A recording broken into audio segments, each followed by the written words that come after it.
Madanagan ni John the Beloved, nga ni, ada mo ito nagiti kakapsat nga, inmikat iti church, nga handa mo ito nagsubsubli. Madanagan ni John the Beloved, iti 1 John chapter 2 verse 19, kapusta, ado dagiti na duma nga, imuna ako na nga naisalakan da, nung dintang iti chimpo, nagsubli da mo iti baso. Ado dagiti na duma ko na nawatan da ti Ebanghelyo, nung dimtang iti chimpo, may dagiti palso mga sasaba, naglakadamot nga na alis. Anamot nga na yung takder iti Ebanghelyo ni Kristo. Kinurang da ti Ebanghelyo ni Kristo. Ada dagiti na duma ko na nga naisalakan da na magbibiyag na mo ti bason. Tinigat na anda pa yung mumayin. Anda pa igbayin kan handang agpay koriktar iti church. In-enjoy na ti bason da. Kuna ni John the Beloved, 1 John chapter 2 verse 19. They went out from us, but they were not of us. For if they have been of us, they would no doubt have continued with us.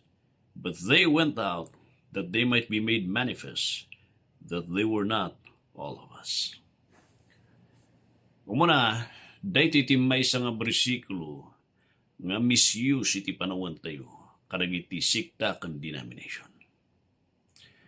Ti sasaritaan na dito nga panagpanaw dagiti nga Kristiyano what it is referring to the great truths iti Ebanghelyo, to the great truths may panggap kini Kristo, kaya iti panagtalikod da iti sao iti Diyos.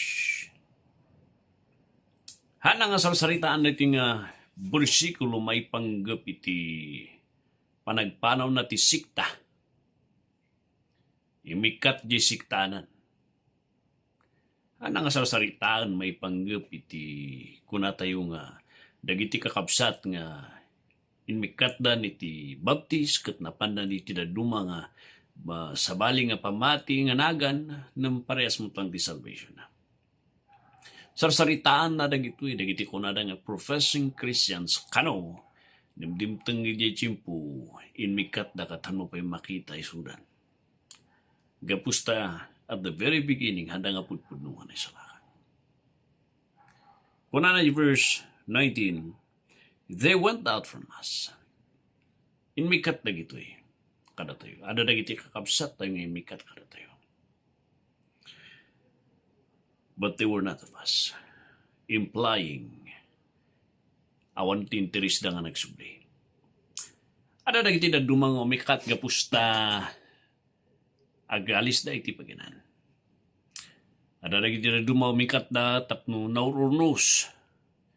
Nga ada dagiti issue nga unsettled kat umikat na lang for the sake iti urnos kantal na iti church. Ada mo tinadumang umikat na gapusta kahit na nga grow iti pamati da iti nadumang trabaho. Makurkurangan da iti panagdakal da iti pamati. Ada mo tinaduma umikat da gapusta handa nga matolerate iti makikita da iti church.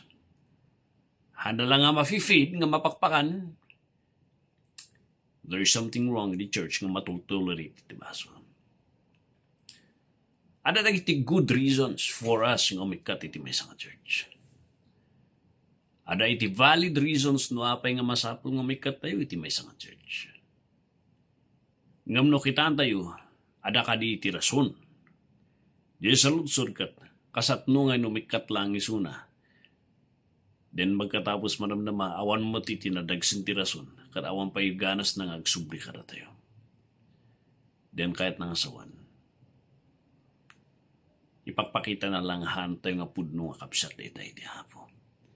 Awan ti Santo Espiritu kanya na nga agsinsin agsangsangit nga mariknana. Ana nga marikna ti disiplina ti Dios nga mangpanaknak. Nga awan isunay ti pamilya ti hapo. Tayo ti pamilya ti Dios, han nga may katikinagpaiso nga disiplina ni ti apo ti anak na. Tap nagsubli so na. Tano kuma pudpudno na gito agtuloy na gito Apeng agtuloy da gapusta da ti Santo Espiritu kanya da. Agtuloy da ti duma siguro, gapustayin malis da. Agtuloy da ti pamati. Handa nga ibatan di ay. Mabaling handa man siguro nga mumayan. Putputanda iti pamati da ti handa nga lugar. Nam diferensya di tungtungan ako na tayo nga. Handa pulos umay. Handa pulos. Awanan pulos ganas da nga mumay. Napukaw karagragsakan da nga agdangag kan makikadwaten na ti Apo. Awan mo ti big deal, awan mo ti big reasons kuma. No iso. Basta awan lang, napukaw lang ti ganas da, nga awan ti rason na. Anya tikat ng sound dati, ipukpukaw na lang nga. Handa gami nga pudpudno, nga naisalakan. Tano pudpudno na kita. Nagiti naisalakan na patag ni Kristo. No nagiti naisalakan, ilaban da iti pamati da uray naman niya nga disuda.